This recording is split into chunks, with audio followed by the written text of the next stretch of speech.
Diqqat, shoshilinch tezkor xabar. Toshkentda bugun dahshatli fojia yuz berdi.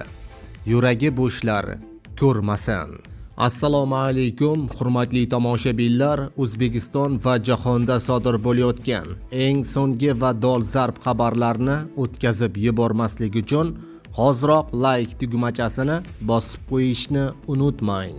Diqqat qiling, Toshkent shahrining Sergeli tumanida Nexia 3 mashinasi yo'l chetidagi beton to'siqqa urilib ketdi. Bu haqida poytaxt yo'l harakat xavfsizligi boshqarmasi xabar berdi.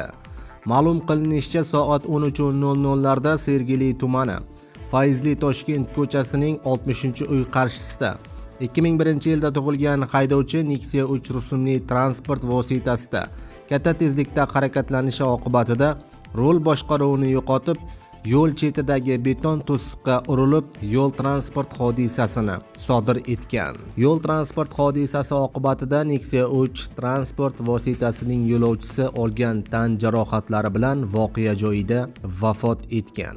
Transport vositasini haydovchisi esa unga birinchi yordam ko'rsatilgan.